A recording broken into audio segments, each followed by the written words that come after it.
Okay, next 2-minute question, and this one will challenge more the Team No side. It reads, why isn't there a means test and income verification with rent control? And for those who may not know what that means, I think if there's a tenant who has a lot of money, why does rent control apply to them? We'll begin with a 2-minute answer from Team No. A means test will destroy rent control. If you have a means test, it's also unconstitutional. But aside from the unconstitutionality, it implies that there is actual subsidy. There is no subsidy. This is just consumer protection. It maintains affordability. It doesn't guarantee affordability. If the rent is high to begin with, it's going to stay high. It's going to get higher under rent control. Quite a bit higher if there's a vacancy. I'm being attacked. I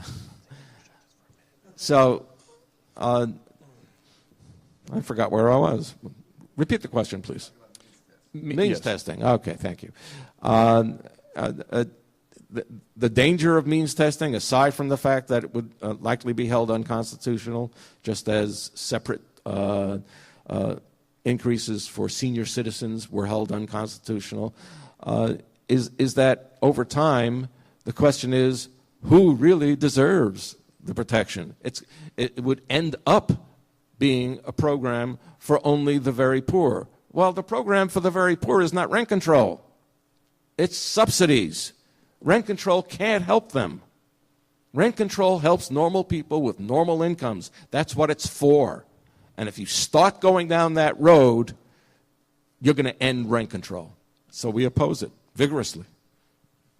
Also, means testing is irrelevant to this because of the fact that this particular law that we're talking about will end rent control once the current tenant leaves. That has nothing to do with means testing. That's another question, whether you think means testing is appropriate or not. What we're talking about is a law that's going to get rid of rent control for new tenants and put a target on the back of existing tenants to get them out. All right. I actually agree with a lot of what Dan and Matt said. I think means testing is inappropriate for rent control. I think from a policy point of view, what you're looking at here is the fact that people can move into Hoboken, and we surveyed them.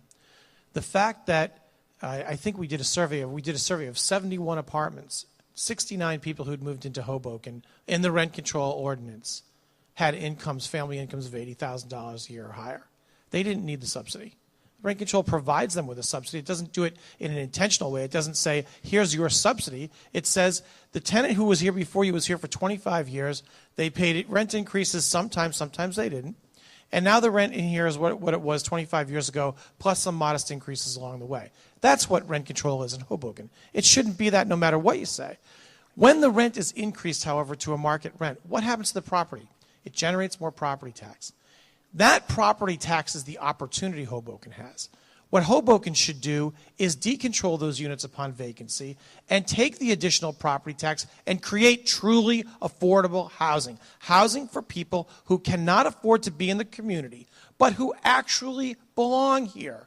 Hoboken has more public and affordable housing than any other municipality in the state. It still doesn't have enough. Are we going to say that Hoboken has enough affordable housing? You can never say that about any community.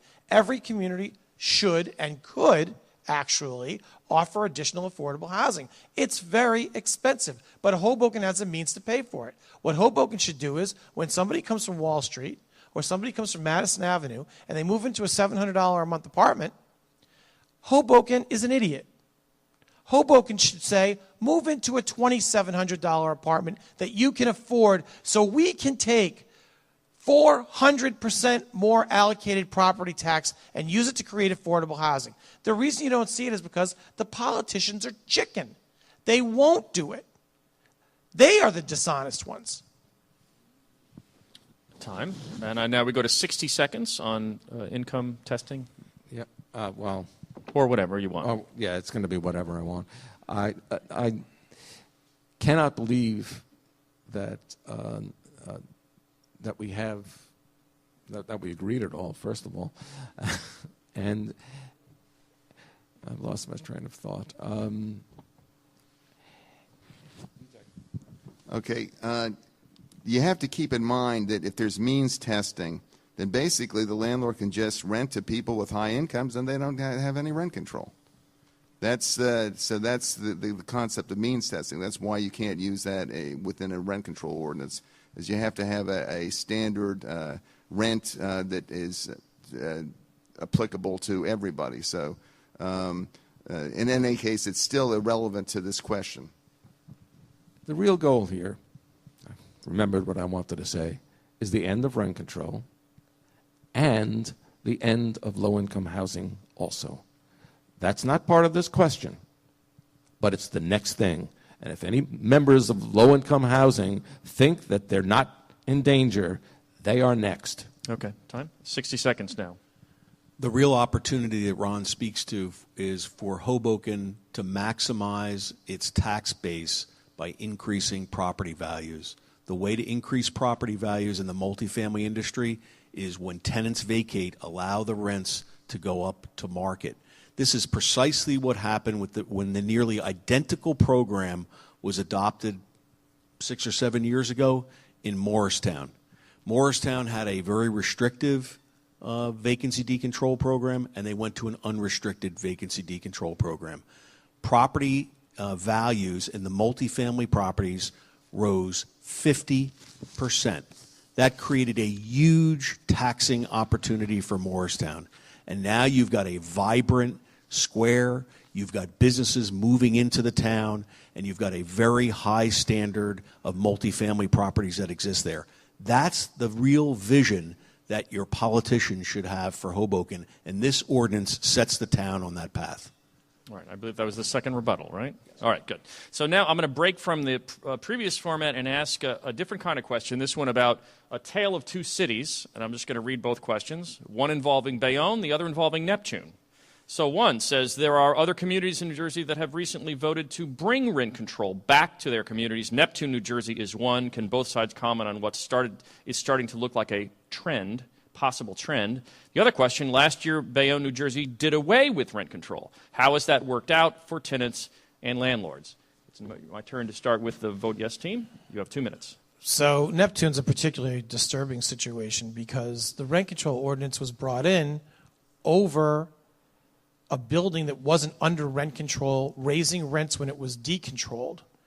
And the issue in Neptune was the buildings that became controlled didn't have anything to do with the problem they were trying to solve. And I think that that's the real danger, and it's the danger every place, is that suddenly somebody says, I need a voting constituency. And I never saw a place dirtier than Neptune in terms of their politics and what they're willing to say and do. It's ridiculous. But in Neptune, what happened was there were two candidates who wanted to run for countywide office, and they needed some friends in particular places. They enacted a rent control ordinance to create that political scenario. And that is all that happened in Neptune. In terms of Bayonne, the reason that law was turned back, really simple.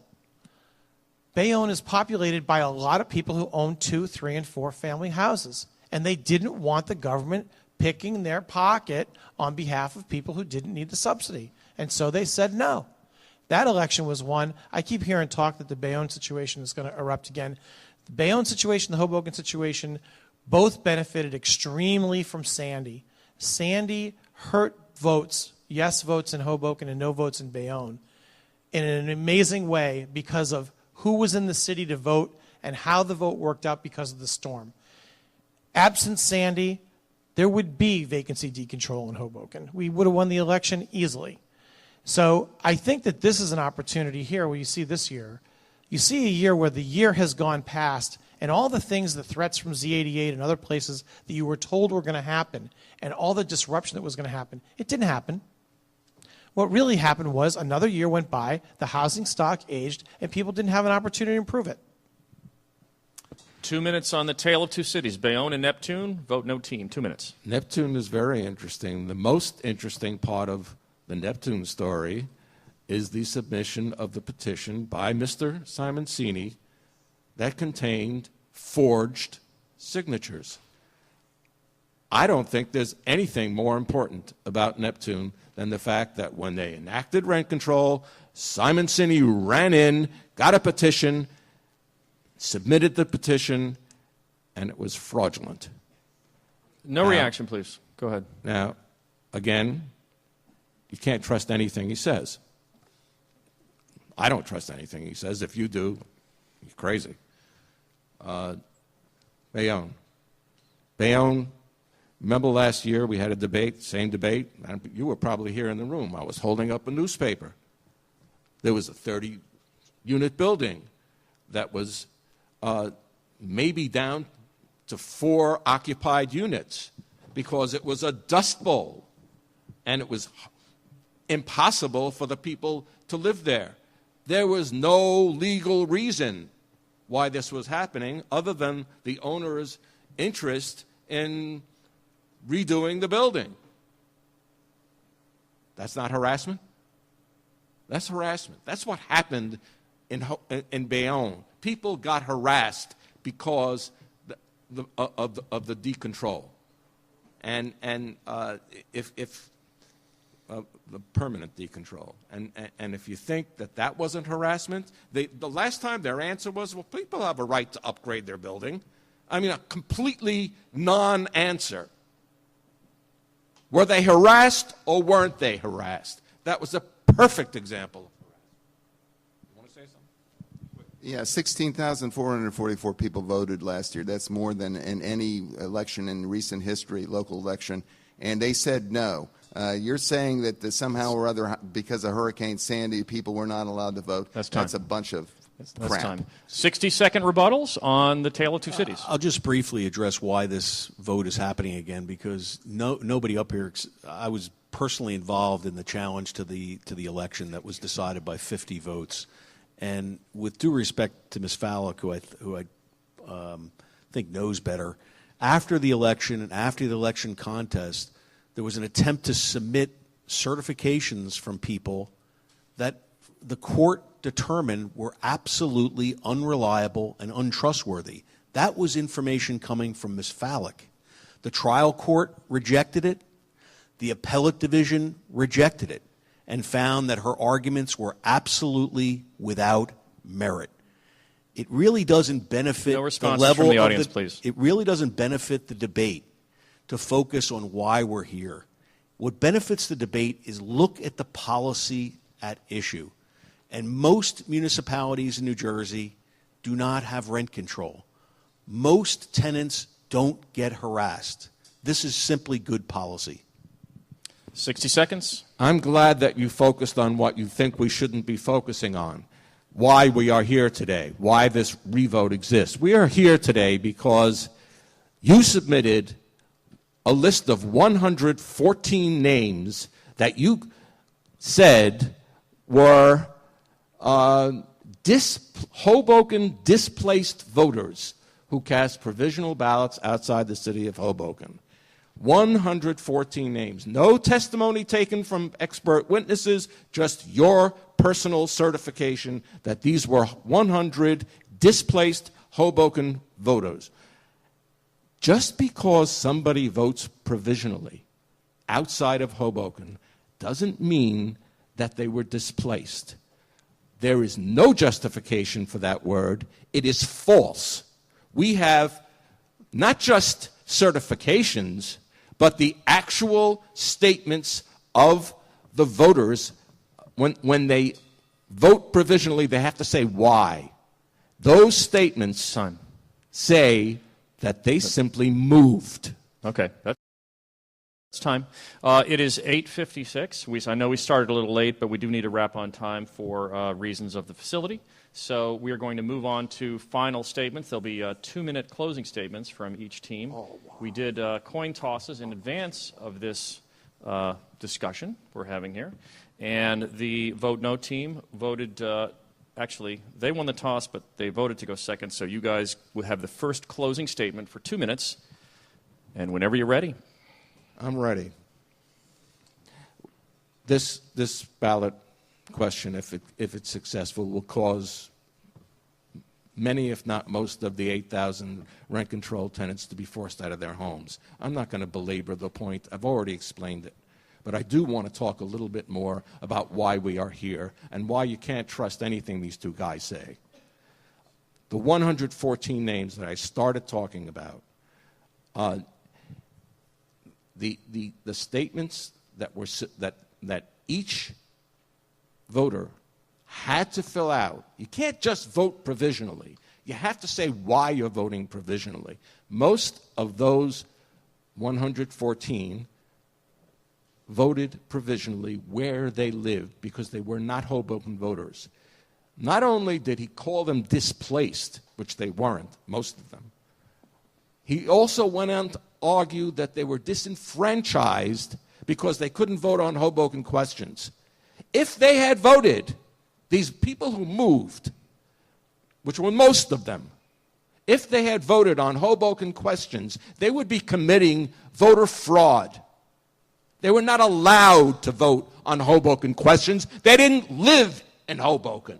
This was a fraud committed upon the court and approved by the court by some miracle, approved by the appellate division by some miracle. Perhaps the lead appellate judge's husband might have something to do with that. She should have recused herself because her husband represents developers.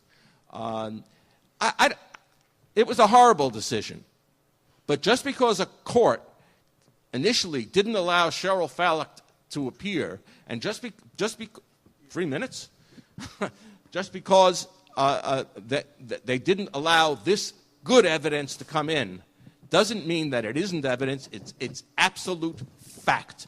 And they can deny it all they want. They are completely not believable. So let me just intervene. I mistakenly said 2 minutes. It is a 3-minute closing statement. So I guess she counted 2 minutes, right?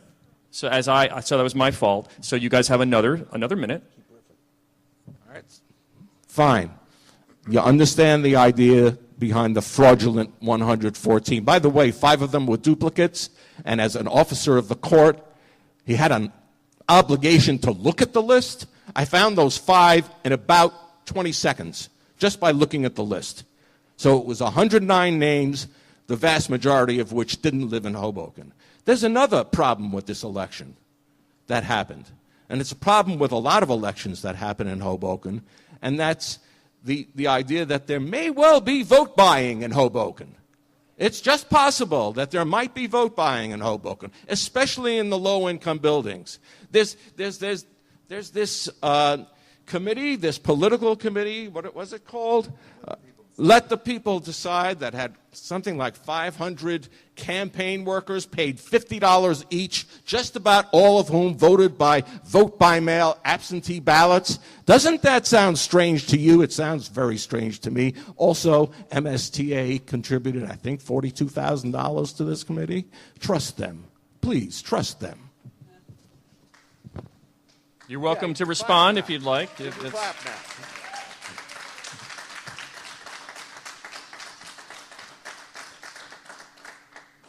And a 3-minute closing statement. Matt, click your heels. You're not in Kansas anymore, okay? We're having an election on this question because the court determined that the first election could not be validated for a whole variety of reasons. The Attorney General of the state of New Jersey agreed. The County Council of Hudson County agreed. Even the lawyer hired by the city of Hoboken agreed that under the circumstances presented from the previous election, voters were denied the opportunity to vote. It's flat out false for you to accuse officers of the court, the Attorney General, the County Council, and 4 separate judges who all ruled against you and calling them a fraud. It's simply fictional.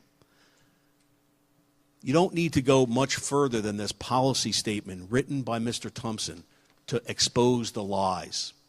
To say that tenants lose the protection of the rent control ordinance is a lie. Every tenant currently in place and every tenant that moves into Hoboken, into a multifamily property of more than 4 units, retains full protection of the rent control ordinance. It's a lie to say otherwise. It's a lie to say that this will encourage harassment. There's not one instance of harassment that you've heard from. If you thought there was one case ever brought, don't you think they would mention it tonight? It simply doesn't exist. The reality is this sheet of paper is replete with lies, and you really know better than to propagate that kind of fiction. Look at the policy that's at stake here. Rent control in and of itself is a difficult proposition to foist on a property owner. But if you don't have balanced rent control, it simply encourages poor housing policy, it discourages the maintenance of the housing stock, and frankly, it encourages illegality because many landlords don't abide by the rent control ordinance. Many landlords don't register their properties, and therefore there is no basis for them to regulate the rents. This ordinance will encourage compliance with the rent control ordinance as modified. It will encourage landlords to make investments in their property. And by doing that, they're able to negotiate a rental when that tenant decides it's time for them to leave. It's not a stretch to think that people don't stay in their apartments forever. In fact, if you look online at apartments, whether it be condominiums or even properties for sale, you'll see many properties, people just outgrow them at a certain point in time. Families grow and they move on. They move out of the community. Is that harassment? Is that what Mr. Shapiro means when he says it's harassment because an apartment is suddenly too small for a growing family and they move on? Why should the landlord be burdened by rent control as it's currently configured? This ordinance provides an opportunity to correct housing policy, create higher ratables for the city, and encourage more affordable housing.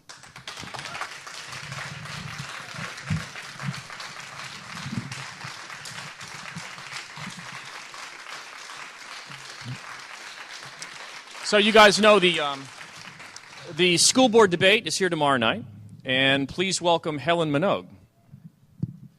Okay, thank you for the overwhelming applause. I really appreciate that. Come on, everybody.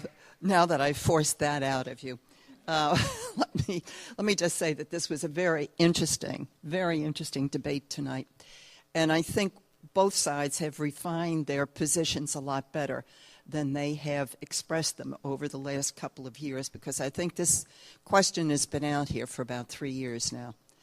The thing that you're faced with as voters is how did you perceive what they were talking about this evening, and obviously that's up to each one of you and your conscience and however you think about the world at large and your own set of ethics as to how you're going to make your decision. We have to apologize to you for the late start that we got tonight. We did want to Ustream this whole event this evening. It was playing actually on our website tonight as we were involved in having this presentation.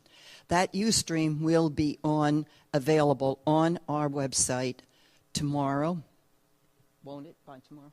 Hopefully by tomorrow, if not by the day after. Now, that is archived, that Ustream, and we are going to contact the city tomorrow morning and ask them if they would provide a link on their website as well to that Ustream, so that will offer some semblance of an ability to get the information out to more people than were just here this evening. We also, well, let me just say that we have to thank the people who were helping us this evening. Tom Chartier and Meredith Chartier were out there roaming around